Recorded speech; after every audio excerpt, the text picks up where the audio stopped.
命少なし満目荒涼不毛の原野地に国植えた獣の群れが牙を向く Monster Hunter, as a franchise, has a reputation for being difficult to get into. I can see where that reputation comes from. Monster Hunter has been slow to smooth its rough edges and simplify some of its more complex systems over the years. I personally didn't really get what Monster Hunter was all about until Monster Hunter 4 Ultimate for the 3DS. But believe me when I say that all the effort was more than worth it. If you can get to the creamy center of a Monster Hunter game, you'll find one of the most satisfying action games on the market. Does Monster Hunter Rise have what it takes to entice a new generation of hunters to heed the call while keeping its die-hard fans satisfied? For those of you who don't know what the hell I'm on about, Monster Hunter Rise is a game about hunting monsters.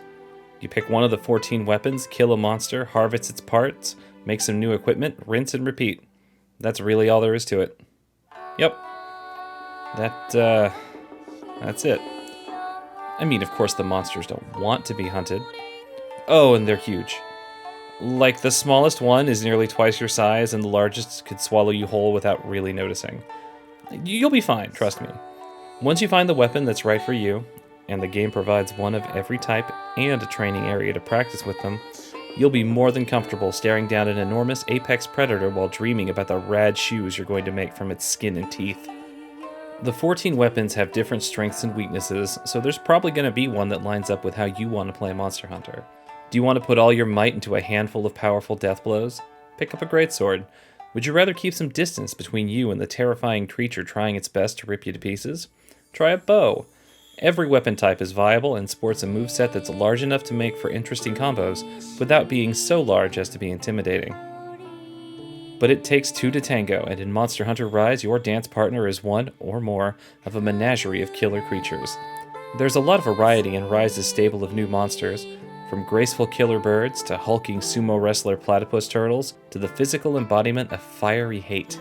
I know that sounds outlandish, but every one of Rise's new monsters feels like a natural fit for the game's environments.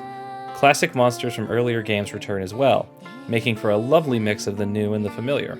Monster Hunter Rise may not feature the largest menagerie of monsters, for now anyway, but we'll get back into that later.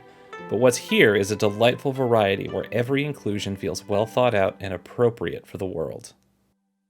The world of Monster Hunter Rise is beautiful with an intensely Japanese aesthetic.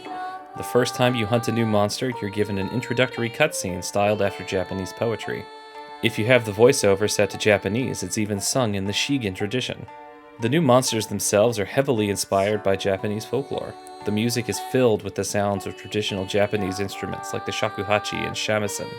The dining hall, a Monster Hunter staple that bestows pre-hunt bonuses based on what you eat, is themed around dango, a type of sweet dumpling served on a skewer. The appearance of the main hub, Kamura Village, and its residents are all styled in the manner of feudal Japan. This isn't necessarily a new approach for Monster Hunter, but it is executed wonderfully in Rise. Outside of Kamura Village, Monster Hunter Rise features 5 hunting grounds. Each represents a different type of biome: forests, wetlands, deserts, icy tundra, and even an active volcano. Every map is full to bursting with diverse landforms, endemic life, and secret areas. Exploration is a bigger feature than ever before in Monster Hunter Rise. Nearly every wall can be climbed, and rewards such as mining points, harvestable plants, and stat-boosting wildlife are scattered about in a way that incentivizes that exploration. Fortunately, movement in a Monster Hunter game has never been as much fun as it is in Rise, thanks to some special little bugs. Wire bugs are, in my opinion, the biggest, best new feature for Monster Hunter Rise, and I hope they never ever go away. Wire bugs are, in practice, the best grappling hook ever to exist in video games. Players can aim and launch their wire bug, then after reaching a certain distance, the wire connecting hunter and bug sends the hunter flying toward the bug. This all happens over the course of about a second, which makes using wire bugs a quick way to move around the map and an invaluable tool for escaping danger.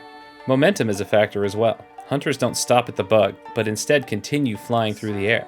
Wire bugs do have a short cooldown between uses, but this is offset by giving the players more than one wire bug. If fast traversal isn't enough to get you going, wirebugs also have combat uses. Every weapon has a variety of powerful silk-bind moves that look and feel incredible, and can also render the target monster rideable. Oh, did I not mention that you could ride the monsters? Because you can, and it's pretty darn great. Previous Monster Hunter games let you grab onto monsters and try and knock them down, it's true, but Rise's system is a marked improvement. In Rise, if a monster is hit with enough silk-bind attacks or is hit by another monster, they become rideable. While riding a monster, you can run around the map, attack other monsters, or even just slam the damn thing into a wall for an easy knockdown. Riding controls do take some getting used to, but after you've ridden a handful of times, you'll be a regular pro. Oh, but enough about what's new, let's talk about what's improved! Monster Hunter Rise has the most intuitive online functionality the series has ever had.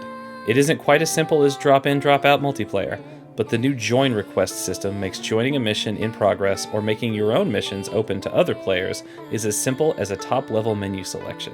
Regular lobbies are still an option, of course, for those who prefer to plan a whole night around hunting with their friends, but the join request is a great way to fill any empty slots in your hunting party. This is an extremely important change, as the second half of the game's story is connected to the quests in the multiplayer hub. Hub quests are possible to do solo, however, but do expect fights to take longer than you see in offline play. Speaking of the story, it's time to talk about Monster Hunter Rise's one big flaw. It isn't finished.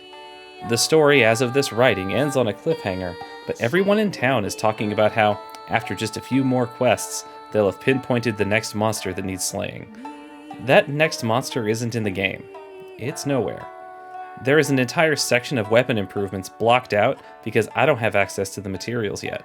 It's true that Monster Hunter games always receive an abundance of post-launch content, but this feels different to me.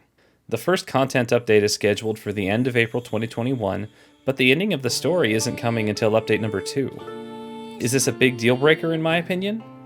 Well, no, but I'm used to coming back to Monster Hunter games as the updates roll in, and I have absolute confidence that those updates will come. And at the end of the day, the story isn't what carries Monster Hunter games. It's the hunting monsters. Even with the rather glaring flaw of being an unfinished product, I recommend Monster Hunter Rise without hesitation. The updates that will flesh out the story and bring more monsters will come. This series is a major tentpole for Capcom anymore, but even if disaster strikes and they don't come, Monster Hunter Rise is such a fun experience that I already feel like I got my money's worth. This is the most approachable Monster Hunter has ever been, and veterans like myself will still have plenty to enjoy with the new movement options and improved combat mechanics.